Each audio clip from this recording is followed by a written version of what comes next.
Hi there. Welcome to the Social Enterprise Business Model Template. My name is Boomy Tokan. In this particular video, what I want to do is to show you the actual template we're going to be using to construct our own business model. And it will go through how to create value, how to deliver value, and how to capture value that I introduced in the first video. So if you haven't watched that video, please go back and watch that video because we're going to get started straight away. What does this business model canvas look like?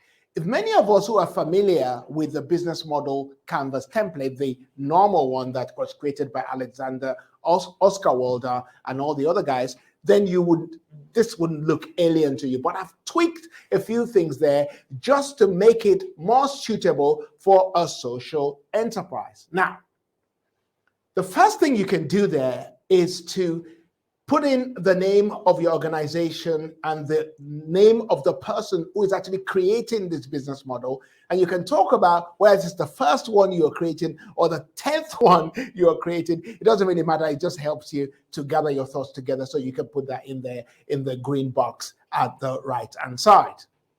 Then we get into how we ought to complete the business model template. Now, my mind says, start on the right and then finish on the left-hand side, okay? But some people might choose to start on the left-hand side and then work their way back like you would do on a theory of change template or form. So you might choose to do it that way, but I like to complete this going from left to right instead of right to left. Okay, so let's get started. I'm going to look at it. The first thing I want to do is to talk about the target group that I'm going to have as my main users or beneficiaries. The second thing is the pains or needs that target group has that I want to solve. And I'm going to go into details of these individual topics in the next video that I'm going to do. The other thing is the solutions and services that I want to now release because I've now understood my target group, I've selected my target group, and I understand the pains and the problems that they are going through. Then I want to talk about the relationships that I want to have with them.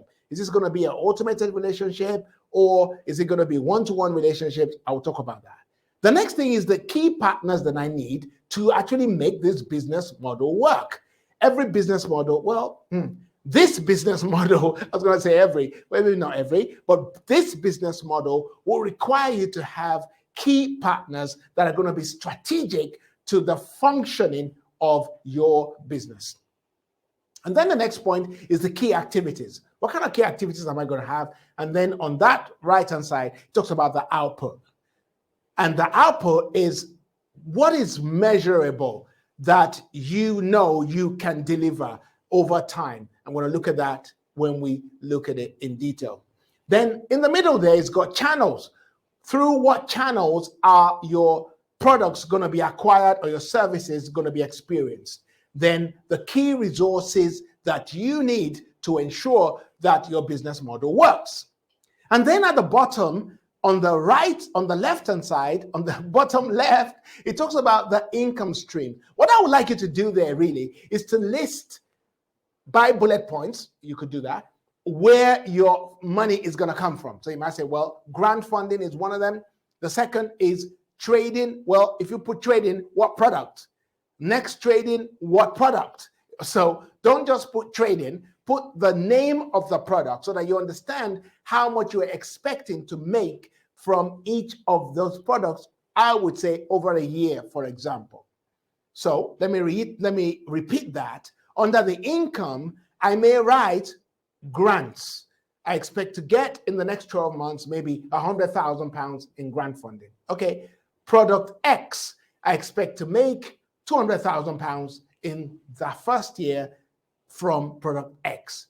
Product A, I expect to make £50,000. I'll put that there. That's how you should list it so that you're aware of what you're writing. Don't just put one overall figure. No, put it in bullet point and itemize exactly what you think you're going to get. Then you look at the costs. You can also itemize your cost briefly not like you would find in a cash flow forecast, which we may cover in this series of videos, but then just have a total cost of how much you're going to spend over the next 12 months.